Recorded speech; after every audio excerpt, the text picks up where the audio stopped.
s'est déjà rencontré 2 fois pour parler de la CEDEAO pendant qu'elle était vraiment en crise. Finalement, de manière presque irrésistible, elle a fini par imploser et elle est amputée de 3 de ses membres, le Burkina, le Mali et le Niger.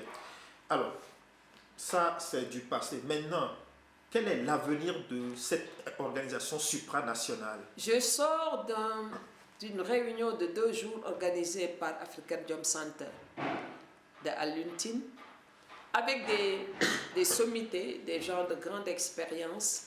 Et on a débattu, discuté des jeunes qui ont une vision extrêmement intéressante et importante. Et ce que j'ai retenu d'un participant, en l'occurrence le professeur Alim Sall, il disait au fond que la crise est consubstantielle à l'évolution des grandes entités, que ce soit des entités politiques, des entités multilatérales, des dimensions. Mais ce qu'il faut, c'est partir de ces crises pour bâtir quelque chose de plus fort et de nouveau. Aujourd'hui, le multilatéralisme partout est en crise, Nations Unies partout. C'est-à-dire que nous sommes dans un monde en plein bouleversement. Et moi, je ne désespère pas. Par exemple, ce que j'ai le plus de regretté, j'ai regretté 2 choses dans cette affaire de la CEDEAO. J'ai regretté le fait que ce soit les Français qui étaient impliqués, les ministres français, ou les autorités au sein de la commission de la CEDEAO, leurs discours ont envenimé la situation où on a assisté à au fait que les Maliens se battent. Je disais toujours que les Français ne connaissent pas la mentalité du Bambara en général. Premièrement, ça je l'ai beaucoup regretté. La deuxième chose que j'ai regrettée, c'est que les autorités maliennes, burkinabées comme nigériennes, ne devaient pas sortir sans avoir consulté les citoyens, sans avoir tenu un référendum par exemple, ou aller dans le sens d'un débat parlementaire et même un débat au sein du Parlement de la CEDEAO.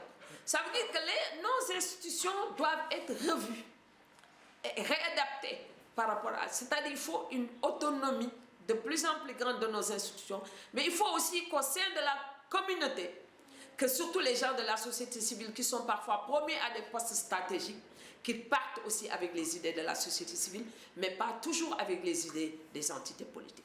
Ça, c'est 2 choses que j'ai regrettées. Ce que je veux dire maintenant, il faut se tourner résolument vers l'avenir. Se tourner vers l'avenir, ça veut dire, je ne désespère pas que ces pays reviennent à la CEDEAO. Parce qu'on a besoin, déjà rien que la circulation des personnes. Comment voulez-vous qu'on applique la radicalité face à la circulation des personnes et des biens? Comment voulez-vous qu'on applique la radicalité? Parce que les pays ont besoin les uns des autres. Absolument. Ceux qui n'ont pas d'ouverture sur la mer ont besoin des pays qui ont une ouverture sur la mer. C'est un pays, comment détacher le Sénégal du Mali? C'est impossible.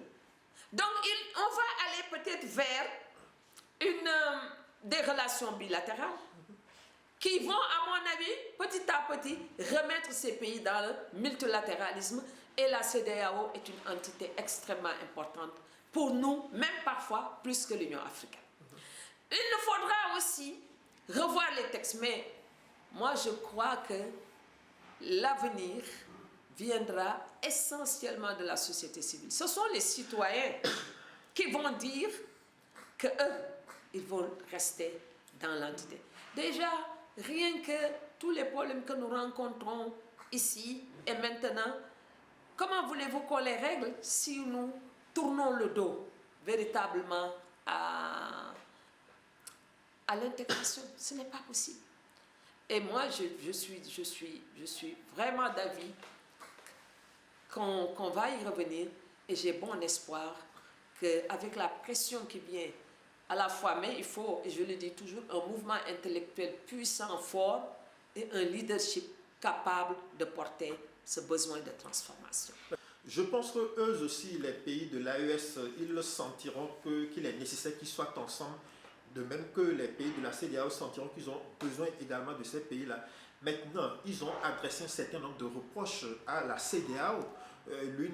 L'un des principaux reproches, c'est de dire qu'ils ont tendance à recevoir leurs ordres de Paris pour exécuter, notamment quand la France s'était montrée volontaire pour apporter de l'appui pour attaquer le Niger. Elle avait même manifestement prépositionné des forces. Ça, je trouve que ça aurait été extrêmement grave si, par exemple, un pays comme le Sénégal, d'autres pays, avaient mobilisé leurs troupes pour aller, disons, déloger le président Tchani, le président Ankar Bazoum, etc. C'est-à-dire tout ce qu'on ne peut pas obtenir par la négociation et les discussions, on ne peut pas l'obtenir par la force. Parce que vous savez, chaque État se targue d'être un État souverain. Un État souverain.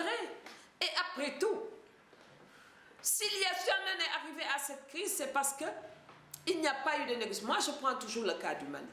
Je me dis, on aurait pu ne pas arriver à cette extrémité. Si au Mali, quand il y a eu le mouvement populaire dirigé par Choguel Maïga et Imam Dicko, à un moment donné, ils auraient dû s'arrêter et négocier une transition avec Ibrahim Boubacar Keïta. Ils ne l'ont pas fait, ils ont poussé le bouchon très loin et voilà le résultat, on s'est retrouvé avec des militaires. Des militaires. Parce que les gens ne sont pas, à mon avis, suffisamment politiques. Ils ne pèsent pas le pour et le contre. Où se trouve l'intérêt de leur pays, l'intérêt de leur peuple, l'intérêt de leur société. C'est ça. Ils n'ont pas été assez politiques de mon point de vue pour résoudre ce problème. Mais avant d'espérer que la CEDEAO se reconstitue, que les 15 États se retrouvent ensemble, est-ce qu'il ne faut pas que la CEDEAO se reforme en profondeur? Absolument.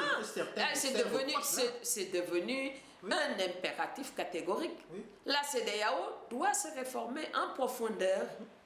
Et il faut qu'on arrête, à mon avis, dans les institutions, de ne mettre que des politiques. Quand un État veut caser quelqu'un, on le met et on ne sait même pas si la personne correspond véritablement à ce qu'il faut à l'instant pour moi. Il faut, à mon avis, qu'on aille un peu vers un système. On ne peut pas exclure le politique, mais il faudra mettre des gens capables de porter les changements, les nécessités, les besoins de changement et qui sont capables aussi de négocier avec les chefs d'État. Mais professeur, il faut aussi qu'il y ait un traitement équitable entre les différents pays. Absolument. Parce qu'apparemment, il y a des coups d'État dont la CEDEAO ne se préoccupe pas. La Guinée, quelle pression la CEDEAO a mise sur la Guinée? Absolument. Je crois que chat échaudé crée le froid.